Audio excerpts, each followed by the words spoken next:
Hi students, നമ്മൾ കഴിഞ്ഞ ക്ലാസ്സിൽ ഇലക്ട്രോസ്റ്റാറ്റിക്സ് തുടങ്ങിയായിരുന്നു അല്ലേ? ആ ഇലക്ട്രോസ്റ്റാറ്റിക്സ് നമ്മൾ എന്തെല്ലാം പഠിച്ചായിരുന്നു? ഓർമ്മയുണ്ടോ നിങ്ങൾക്ക്? നമ്മൾ എന്തൊക്കെ പഠിച്ചായിരുന്നു? Frictional electricity, then properties of electric charges, Coulomb's law. ആ കൂളംസ് ലോയുടെ പ്രോപ്പർട്ടീസ് കുറച്ച് നിങ്ങൾക്ക് വർക്ക് തന്നിട്ടായിരുന്നു ഞാൻ ആ ക്ലാസ് അവസാനിപ്പിച്ചത്. അത് അത്രയും പഠിച്ചു കാണുമെന്ന് ഞാൻ വിശ്വസിക്കുന്നു. ഇനി നമുക്ക് അടുത്ത് പഠിക്കാനുള്ള ടോപ്പിക്കാണ് principle of superposition of electric charges അല്ലെങ്കിൽ ഇലക്ട്രിക് ഫോഴ്സസ്. നമ്മൾ രണ്ട് സ്റ്റാറ്റിക് ചാർജസ് തമ്മിലുള്ള ഫോഴ്സ് കണ്ടുപിടിക്കാൻ വേണ്ടി നമ്മൾ ഉപയോഗിച്ച നിയമമായിരുന്നു കൂളംസ് ലോ. കൂളംസ് ലോ എന്താണ് പറഞ്ഞതെന്ന് ഓർമ്മയുണ്ടോ നിങ്ങൾക്ക്? എന്തായിരുന്നു Coulomb's law? States that the force of attraction or repulsion between two static charges is directly proportional to product of their charges and inversely proportional to the square of distance between them. That is, F is equal to 1 by 4 pi epsilon 0 Q1 Q2 by R square. അവിടെ നമ്മൾ epsilon സീറോയ്ക്ക് permittivity of air or free space എന്ന് പറഞ്ഞു. അതിന്റെ value പഠിക്കാനുണ്ടായിരുന്നു. പഠിച്ചോ എല്ലാവരും? എന്തായിരുന്നു value? Epsilon zero is equal to 8.85 into 10⁻⁻12. അപ്പൊ രണ്ട് ചാർജുകൾ ഇരിക്കുമ്പോൾ അവ തമ്മിലുള്ള ഫോഴ്സ് കണ്ടുപിടിക്കാനായിരുന്നു നമ്മൾ കൂളംസ് ലോ ഉപയോഗിച്ചത്. അപ്പോൾ ഒരുപാട് ചാർജസ് ഉണ്ടെങ്കിൽ ഒരു സിസ്റ്റത്തിൽ ഇഷ്ടം പോലെ ചാർജസുകൾ ഉണ്ടെങ്കിൽ എങ്ങനെയായിരിക്കും ഫോഴ്സ് കണ്ടുപിടിക്കുന്നത് എന്നുള്ളതാണ് നമ്മൾ ഇതിൽ പഠിക്കുന്നത്. അപ്പൊ നമ്മളൊരു സിസ്റ്റം എടുക്കുമ്പോൾ ആദ്യം നമ്മളൊരു ചെറിയ സിസ്റ്റം എടുക്കുന്നു. അതായത് 3 ചാർജുള്ള ഒരു സിസ്റ്റം എടുക്കുന്നു എന്ന് സങ്കല്പിക്കുക. അപ്പൊ 3 ചാർജുള്ള സിസ്റ്റം, അതായത് Q1 Q2 Q3, അങ്ങനെ 3 ചാർജുള്ള സിസ്റ്റം എടുക്കുകയാണെങ്കിൽ നമ്മളൊന്ന് ചിന്തിച്ചേ, Q1ഉം Q2ഉം തമ്മിലൊരു ഫോഴ്സ് ഉണ്ടാകും. Q1ഉം Q2ഉം തമ്മിലുള്ള ഫോഴ്സാണ് ആ യെല്ലോ ലൈൻ വെച്ച് ഞാൻ കാണിച്ചിരിക്കുന്നത്. അതിപ്പം Q1ഉം Q2ഉം പോസിറ്റീവ് ആണെങ്കിൽ എന്ത് ചെയ്യും? റിപ്പൽ ചെയ്യും. അതായത് Q1ഉം Q2ഉം പോസിറ്റീവ് ആണെങ്കിൽ Q2 എന്ത് ചെയ്യുന്നു? Q1നെ റിപ്പൽ ചെയ്യുന്നു. ആ റിപ്പൽ ചെയ്യുന്ന ദിശയാണ് ആ യെല്ലോ ലൈൻ വെച്ച് കാണിച്ചിരിക്കുന്നത്. ഇനി നോക്കേ, Q1ഉം Q3യും തമ്മിൽ ഫോഴ്സ് കാണും അല്ലേ? 3 ചാർജ് ഉൾപ്പെടുന്ന സിസ്റ്റം ആകുമ്പോൾ Q1ഉം Q2ഉം തമ്മിലൊരു ഫോഴ്സ് ഉണ്ട്. ദെൻ Q1ഉം Q3യും തമ്മിലുള്ള ഫോഴ്സ്. അപ്പൊ Q1ഉം Q3യും തമ്മിലുള്ള ഫോഴ്സാ അടുത്ത ലൈൻ. കണ്ടോ? അപ്പൊ നോക്കിയേ, നമുക്കറിയാം ഫോഴ്സുകൾ എന്ന് പറയുന്നത് രണ്ടും വെക്ടറാണ്. ഇവിടെ 2 വെക്ടേഴ്സുകളാണ് കാണിച്ചിരിക്കുന്നത്. അപ്പൊ അതിന്റെ റിസൾട്ടന്റ് എങ്ങനെ നമ്മൾ കണ്ടുപിടിക്കും? നമ്മൾ ഫസ്റ്റ് ഇയറിൽ പഠിച്ചതായിരുന്നു റിസൾട്ടന്റ് ഓഫ് 2 വെക്ടേഴ്സ്. നമ്മൾ ഏത് ലോ ഉപയോഗിക്കും? Parallelogram law of vector addition. അപ്പൊ നോക്കേ, 2 ഫോഴ്സസ്, ഒരു യെല്ലോ ലൈൻ, അടുത്ത യെല്ലോ ലൈൻ. അപ്പോൾ അതിന് രണ്ടിനും 2 സൈഡ് വെച്ചും കൊണ്ട് നമ്മൾ പാരലോഗ്രാം നിർമ്മിക്കുകയാണ്. നോക്കേ, ഒരു ഗ്രീൻ ലൈൻ വന്നു, അടുത്ത ഗ്രീൻ ലൈൻ വന്നു. അപ്പൊ നോക്കേ, പാരലോഗ്രാം കംപ്ലീറ്റ് ആയി. ഈ പാരലോഗ്രത്തിന്റെ ഡയഗണൽ, റെഡ് ആരോ, അതായിരിക്കും ഈ സിസ്റ്റത്തിന്റെ റിസൾട്ടന്റ് ഫോഴ്സ് എന്ന് പറയുന്നത്. പക്ഷേ നോക്കേ, അങ്ങനെ ആകുമ്പോൾ നമുക്ക് ആദ്യം Q1ഉം Q2ഉം തമ്മിലുള്ള ഫോഴ്സ് നമ്മൾ F1 എന്ന് കൊടുക്കുകയാണ് വെക്കുക. F12. അങ്ങനെ നമുക്ക് 1 by 4 pi epsilon 0 Q1 Q2 by R12 square എന്ന് എഴുതാം. അടുത്ത Q1ഉം Q3യും തമ്മിലുള്ള ഫോഴ്സ് നമുക്ക് എങ്ങനെ എഴുതാം? 1 by 4 pi epsilon 0 Q1 Q3 divide by R13 എന്ന് എഴുതാം. എന്നാൽ resultant force on the charge F1, അതായത് Q1 എന്ന് പറയുന്ന ചാർജിൽ ഉണ്ടാകുന്ന ഫോഴ്സ് ആണ് നമ്മൾ F1 എന്ന് പറഞ്ഞത്. അപ്പൊ F1 is equal to F12 plus F13. F12 plus F13. അപ്പൊ നോക്കേ, F1 is equal to 1 by 4 pi epsilon 0 Q1 Q2 by R12 square plus 1 by 4 pi epsilon 0 Q1 Q3 by R13 square. അപ്പോൾ ഈ 1 by 4 pi epsilon 0 രണ്ടിടത്തും ഉള്ളത് കൊണ്ട് നമുക്ക് വേണമെങ്കിൽ common ആയിട്ട് എടുക്കാം. അങ്ങനെ കോമൺ ആയിട്ട് എടുത്ത് നമുക്ക് എഴുതാൻ കഴിയുന്നതാണ്.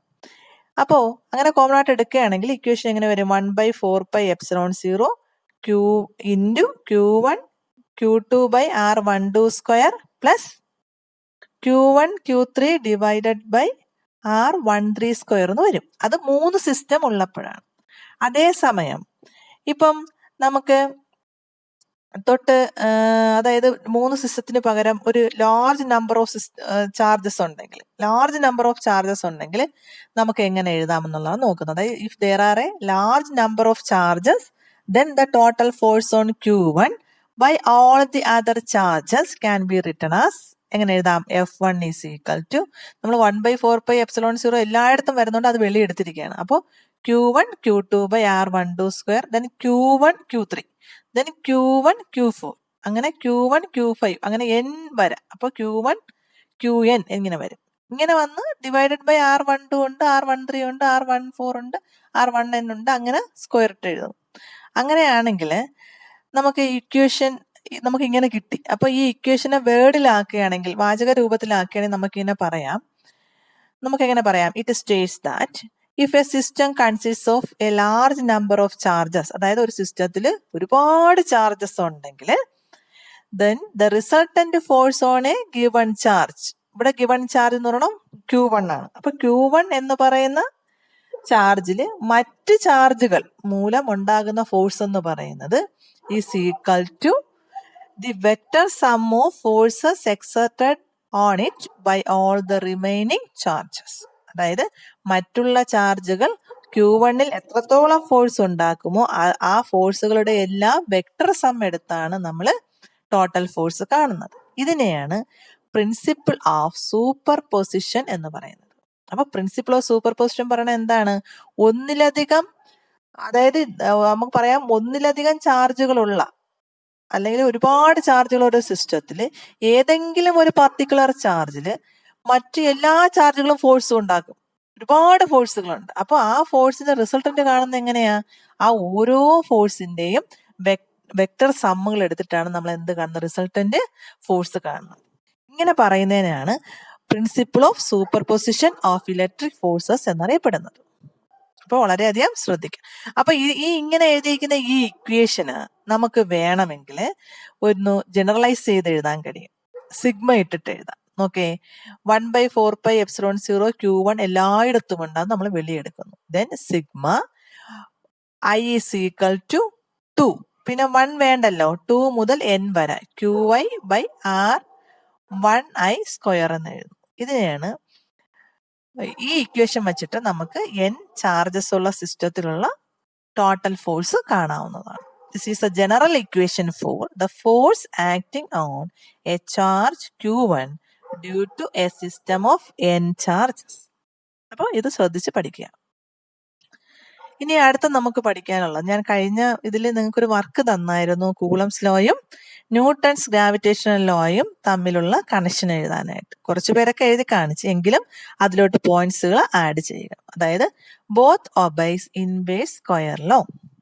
അടുത്തത് both are central forces. What is central forces? എന്താ സെൻട്രൽ ഫോഴ്സസ് എന്ന് വെച്ചാല്, അതായത് രണ്ട് വസ്തുക്കൾ തമ്മിലുള്ള ഫോഴ്സ് ആ വസ്തുക്കളെ ജോയിൻ ചെയ്ത് വരയ്ക്കുന്ന, സെന്ററുകൾ ജോയിൻ ചെയ്ത് വരയ്ക്കുന്ന വരയിലൂടെയാണ് ആക്ട് ചെയ്യുന്നതെങ്കിൽ അത്തരം ഫോഴ്സസുകളെയാണ് നമ്മൾ സെൻട്രൽ ഫോഴ്സസ് എന്ന് പറയുന്നത്. അപ്പോൾ ഇലക്ട്രോസ്റ്റാറ്റിക് ഫോഴ്സ് ആയാലും ഗ്രാവിറ്റേഷണൽ ഫോഴ്സ് ആയാലും സെൻട്രൽ ഫോഴ്സസ് ആണ്. അടുത്തത് ബോത്ത് ആർ കൺസർവേറ്റീവ്. അത് നമ്മൾ ഫസ്റ്റ് ഇയറിൽ പഠിച്ചിട്ടുണ്ട്. ഇലക്ട്രോസ്റ്റാറ്റിക് ഫോഴ്സ് ആയാലും ഗ്രാവിറ്റേഷണൽ ഫോഴ്സ് ആയാലും കൺസർവേറ്റീവ് ഫോഴ്സസ് ആണ്. അതായത് അവ ചെയ്യുന്ന വർക്ക് പാതയുടെ നീളത്തെ ഡിപ്പെൻഡ് ചെയ്യുന്നില്ല. It totally depends on the initial and final position of the path. നമ്മൾ ഫസ്റ്റ് ഇയറിൽ പഠിച്ചിട്ടുള്ളതാണ്. അടുത്തെന്ന് പറയുന്നത് കൂളംസ് ലോ ആയാലും ന്യൂട്ടൺസ് ലോ ആയാലും അത് തേർഡ് ലോ ഒബേ ചെയ്യുന്നുണ്ട്. അതായത് ആക്ഷൻ റിയാക്ഷൻ പെയർ ആണ് കൂളംസ് ലോ എന്ന് പറയുന്നത്. പിന്നെ പറയുന്നത് കൂളംസ് ലോ എന്ന് പറയുന്നത് ഗ്രാവിറ്റേഷണൽ ഫോഴ്സിനെ കാട്ടിയും വളരെ വലുതാണ്. അതായത് Coulomb's law is larger than gravitational force but smaller than strong nuclear force which is the strongest force in nature. നമ്മുടെ നേച്ചറിൽ കാണുന്ന, പ്രകൃതിയിൽ കാണുന്ന ഏറ്റവും സ്ട്രോങ് ആയിട്ടുള്ള ഫോഴ്സ് ആണ് ഏതെന്നറിയപ്പെടുന്നത് സ്ട്രോങ് ന്യൂക്ലിയർ ഫോഴ്സ്. അപ്പോൾ അതിനെക്കാട്ടിയും വലുതല്ല ഇലക്ട്രോസ്റ്റാറ്റിക് ഫോഴ്സ്. ഇലക്ട്രോസ്റ്റാറ്റിക് ഫോഴ്സ് എന്ന് പറഞ്ഞാൽ പക്ഷേ ഗ്രാവിറ്റേഷണൽ ഫോഴ്സിനെക്കാട്ടിയും വലുതാണ്. ഇനി both are non contact forces. അതായത് കോണ്ടാക്റ്റിലൂടെ അല്ല, അതായത് തൊട്ടിരിക്കണമെന്നില്ല, രണ്ട് ചാർജുകൾ തൊട്ടിരിക്കണമെന്നില്ല ഫോഴ്സ് ആക്ട് ചെയ്യണം. അവർ ദൂരെ ഒരു സ്പേസ് മാറി ഇരുന്നാലും ഫോഴ്സ് അനുഭവപ്പെടും. അതിനൊക്കെ തന്നെ ഗ്രാവിറ്റേഷണൽ ഫോഴ്സ് ആയാലും വസ്തുക്കൾ തമ്മിൽ തൊടണമെന്നില്ല അവിടെ ഫോഴ്സ് ഉണ്ടാകാനുണ്ട്. അതിനാണ് നോൺ കോണ്ടാക്ട് ഫോഴ്സസ് എന്ന് അറിയപ്പെടുന്നത്. അപ്പോൾ ഗ്രാവിറ്റേഷണൽ ഫോഴ്സ് ആയാലും കൂളംസ് ഫോഴ്സ് ആയാലും, കൂളംസ് ഫോഴ്സ് എന്ന് വെച്ചാൽ ഇലക്ട്രോസ്റ്റാറ്റിക് ഫോഴ്സ്, എന്താണ്, റെസ്റ്റിലിരിക്കുന്ന ചാർജുകൾ തമ്മിലുള്ള ബലത്തെയാണെന്ന് അറിയപ്പെടുന്നത് കൂളംസ് ലോ എന്നറിയപ്പെടുന്നു. അപ്പൊ രണ്ട് ഫോഴ്സ് ആയാലും നോൺ കോണ്ടാക്ട് ഫോഴ്സ് ആണ്. തമ്മിൽ വസ്തുക്കളായാലും ചാർജുകളായാലും തമ്മിൽ സ്പർശിച്ചിരിക്കണമെന്നില്ല ഫോഴ്സ് അനുഭവപ്പെടുന്നുവെങ്കിൽ. അപ്പോൾ ഇതാണ് കൂളംസ് ലോയും ന്യൂട്ടൺസ് ഗ്രാവിറ്റേഷണൽ ലോയും തമ്മിലുള്ള ബന്ധം. അടുത്തത് ഇവ എങ്ങനെ വ്യത്യാസപ്പെട്ടിരിക്കുന്നു എന്നാണ്. അതായത് കൂളംസ് ലോയും ഇലക്ട്രോസ്റ്റാറ്റിക് ഫോഴ്സും, അതായത് കൂളംസ് ഫോഴ്സും ഗ്രാവിറ്റേഷണൽ ഫോഴ്സും എങ്ങനെയെല്ലാം വ്യത്യാസപ്പെട്ടിരിക്കുന്നു, എന്തെല്ലാം കാര്യത്തിൽ വ്യത്യാസപ്പെട്ടിരിക്കുന്നു. ഒന്നാമത് നമുക്ക് പറയാം, ഇലക്ട്രോസ്റ്റാറ്റിക് ഫോഴ്സ് എന്ന് പറയുന്നത് എപ്പോഴും അട്രാക്റ്റീവും ആവാം റിപ്പൾസീവും ആവാം. അത് രണ്ടും ഒരേ കണക്കുള്ള ചാർജുകൾസ് ആണെങ്കിൽ റിപ്പൾസീവ് ആവും, ഒന്ന് പോസിറ്റീവ് ഒന്ന് നെഗറ്റീവ് ആണെങ്കിൽ അട്രാക്റ്റീവ് ആവും. പക്ഷേ gravitational force is always attractive. എപ്പോഴും ഗ്രാവിറ്റേഷണൽ ഫോഴ്സ് എന്ത് തന്നെയായിരിക്കും, ആകർഷക സ്വഭാവമുള്ളത് മാത്രമേ ആവത്തുള്ളൂ ഗ്രാവിറ്റേഷണൽ ഫോഴ്സ് എന്ന് പറയുന്നത്. ഇനി electrostatic force is between two static charges. അതായത് electrostatic force is between two static charges. Electrostatic force എന്ന് പറയുന്നത് ബിറ്റ്വീൻ ടു സ്റ്റാറ്റിക് ചാർജസ് ആണ്. അതായത് നിശ്ചലമായിരിക്കുന്ന രണ്ട് ചാർജുകൾക്കിടയ്ക്ക് ഉണ്ടാകുന്ന ഫോഴ്സ് ആണ് എന്തെന്ന് പറയുന്നത് ഇലക്ട്രോസ്റ്റാറ്റിക് ഫോഴ്സ് എന്ന് പറയുന്നത്. അതേസമയം ഗ്രാവിറ്റേഷണൽ ഫോഴ്സ് എന്ന് വെച്ചാലോ രണ്ട് മാസുകളാണ്. പ്രപഞ്ചത്തിലുള്ള ഏത് മാസിന്റെ ഇടയ്ക്കുള്ള ഫോഴ്സ് ആണെന്ന് പറയുന്നത് gravitational force. That is a basic dissimilarity between the Coulomb's law and the gravitational law. അടുത്തത്, electrostatic force depends on the permittivity of the medium where it is placed, but gravitational force does not depend on the property of the medium where the masses are kept. അതായത് രണ്ട് ചാർജുകൾ എവിടെ ഇരിക്കുന്നു, ഏത് മീഡിയത്തിൽ ഇരിക്കുന്നു എന്നതിനെ ആശ്രയിച്ചിരിക്കുന്നു ആ ചാർജുകൾ തമ്മിലുള്ള ഫോഴ്സിന്റെ അളവ്. നമ്മൾ പറഞ്ഞു പെർമിറ്റിവിറ്റി ഓഫ് ദ മീഡിയത്തിനെ ഡിപ്പെൻഡ് ചെയ്യുന്നു ഇലക്ട്രോസ്റ്റാറ്റിക് ഫോഴ്സ് എന്ന് പറയുന്നത്. പക്ഷെ ഗ്രാവിറ്റേഷണൽ ഫോഴ്സ് എവിടെയാണോ വസ്തുക്കൾ ഇരിക്കുന്നത് ആ മീഡിയത്തിന്റെ യാതൊരു പ്രോപ്പർട്ടിയെയും ഡിപ്പെൻഡ് ചെയ്യുന്നില്ല. അത് പഠിക്കുക. Then electrostatic force is short range. അത് നോക്കേ, ഒരു പോസിറ്റീവും നെഗറ്റീവും ചാർജ് ഇങ്ങനെ വളരെ കിലോമീറ്റർ അകലത്ത് ഇരുന്നാൽ അതൊന്നും അതിൻ്റെ ഇടയ്ക്കൊന്നും ഫോഴ്സ് വരത്തില്ല. അതേസമയം നമുക്കറിയാം ഈ പ്രപഞ്ചത്തിൽ ഉടനീളം എന്തുണ്ട്, ഗ്രാവിറ്റേഷണൽ ഫോഴ്സ് ഉണ്ട്. അപ്പൊ ഗ്രാവിറ്റേഷണൽ ഫോഴ്സുകളുടെ റേഞ്ച് എന്ന് പറയുന്ന ലാർജ് ആണ്, പ്രപഞ്ചത്തിൽ മൊത്തത്തിലുണ്ട്.